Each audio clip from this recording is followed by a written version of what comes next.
Hey guys, this is Xavier with Netbooks.com. I'm chatting over Skype with Rahul Sood. He's the founder of Voodoo PC and CTO of HP's Voodoo PC brand. How are you doing this morning, Rahul? I'm pretty good, Xavier. How are you?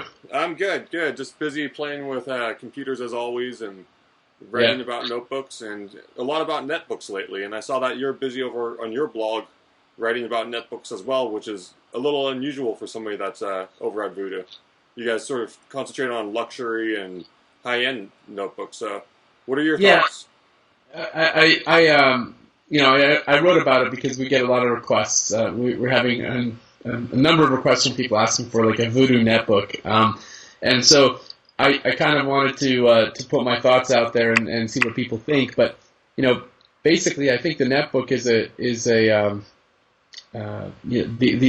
vision of a netbook was to create a second PC, essentially, a supplementary PC. The original vision was to create a low-cost PC for emerging markets, but somehow the sales have been incredibly awesome in other markets besides emerging markets. So, in mainstream markets. So people are buying these netbooks, and we recommend you use it as a supplementary computer to your existing notebook or desktop. And essentially, the gist of the article goes into some companies are now taking the hardware and stretching it even further and trying to build even larger notebooks with netbook hardware. Well, one of your Sorry. competitors, for example, has an Intel Atom processor and a 12-inch notebook. Yes, as a matter of fact, yeah, that's true. And you see, the issue that I think can arise with that is customers have high expectations when they see something. So when customers are used to seeing a certain size notebook with a certain amount of power, etc., expectations are set. And so I guess there's a lot of concerns, really. I mean, if netbooks are going to be the next big thing, are they really adequate as a primary device? And many people love their netbooks, and I love mine. I use it as a when I travel, I don't need to pull my notebook out of my bag, or if I'm in a trade show or something, it's great to have something like that. But as a primary device, I don't think it's adequate. Especially for what I use it for. And I also think that Intel, has a number of challenges now related to netbooks and processors, Atom processors, and that sort of thing. So that's really the gist of the article. I recommend you check it out and comment. I would love to hear your thoughts on it. Well, one thing. So, in the headline of your article is "Could the appetite for netbooks curb PC innovation?" And obviously, we talk a lot about innovation, especially with some of the people over, from HP Labs. When you talk to sort of the business ends of companies like Lenovo and Dell, we talk about what's coming next year and 2 years. And so I assume you know more about what's coming from HP in a year or two than I do. But what are you seeing, or what are your thoughts on, curbing PC innovation? Is this? Well, I'm not so worried about HP as I am looking at it from an industry standpoint, because for example, if Intel sells a lot of Atom processors, they may not put resources into their higher end processors and platforms. And really, the fault is not in the hardware. The fault is in the software. Essentially, netbook should have been launched with software that's appropriate for a netbook. That would make it a very good supplement as opposed to a ho-hum replacement. And I have a lot of thoughts on that, but I can tell you that the netbook space is uncharted for everybody. No one really expected this. The economy being the way it is, it's kind of nice to have devices that people will go out and buy in volume. And I suspect when things come around, say 12 to 18 months when the economy starts to turn, I suspect that that the netbook will be a supplement and not a replacement. But we'll see. If companies choose to do what you just said, which is taking the hardware and putting them into larger form factor notebooks, I think they're eating their own cow, as it were. So. Right. I mean, we saw, at CES we did see more products thrown on companies' roadmaps that were 12-inch notebooks. We even saw one with a 512 gigabyte solid-state drive paired with an Atom processor. So it was like a $1,400, $1,500 notebook Yeah. with an Atom processor. And what I'm worried about is seeing these specifications that just don't match up, right?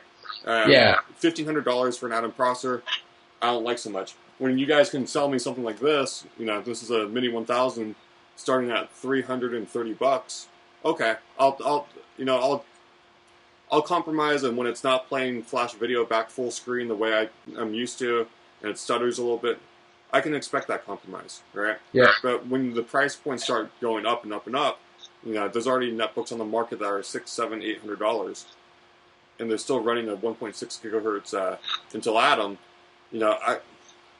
I know where my expectations are with those netbooks. I use my main notebooks cost anywhere from $1,500 to $2,800, and these are my supplements. So I can sit here and deal. If multimedia is not performing how I want it to, I'll switch over to one of my Pavilions or a MacBook Pro or any other device I have around. But a lot of people I'm hearing don't have that option. They go down to Best Buy. They see a netbook for $449 or $400, and they say, "Gee, that's a savings of $200, $300 over what I could be sending my kid to." And I am hearing more and more kids being sent off to college with something like this, rather than something like this that would cost the same amount. Yeah. No, that's true. It's great for students. I mean, it's an awesome product for students. I've given one to my 10-year-old daughter, for example, and she loves it. What I will say is that the market is uncharted, and there are those who are experimenting with different types of hardware. In fact, even NVIDIA is experimenting by taking the Atom processor and putting it into a small form factor platform called Ion, which is very interesting. In many cases, using the Atom in small doses or in certain doses makes sense. Like, for example, the Ion platform from NVIDIA, it makes sense to use the Atom processor. But in a larger size notebook, I'm not a big fan of that. But who knows? We'll see where we go with it. At the moment, I'm just sort of doing research specifically for Voodoo, and we'll see what happens. Yeah. I mean, I played with a Ion reference design at CES, and it was pretty cool playing Call of Duty on a 9-inch screen. I mean, that's a really cool experience. Now, what I try to temper people with, I do get comments on the blog saying, "Wow, I can't wait to start playing, COD 4 or COD 5 on my netbook." And so, then it's on all-in-one device. I only need one. I can plug it into my 40-inch monitor when I get home and watch HD TV, because you said it would play 1080p. I said, wait a minute. That's maxing it out, and you can't, you read these comments, and you're not going to be able to do everything a $2,000 computer is going to. And these expectations are being set, and I love the Ion platform. I told the NVIDIA guys I can't wait. I'm going to be one of their first customers when it comes out.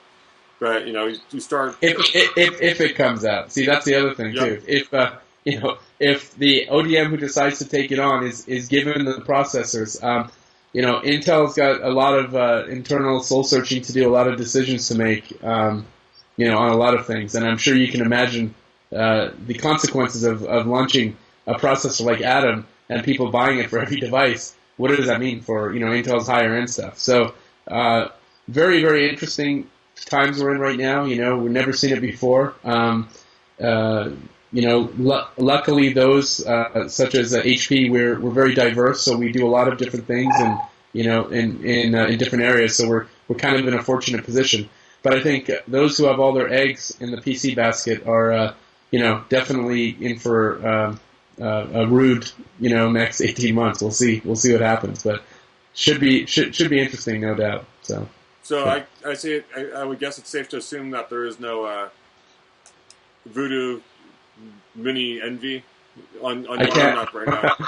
I can't tell you that, but I can tell you that there's definitely a very robust notebook portfolio roadmap that we're working on, and I'm very excited because we're actually working on it with the in conjunction with the HP high-end series of notebooks. So it's going to be very good. We'll just have to see where it takes us.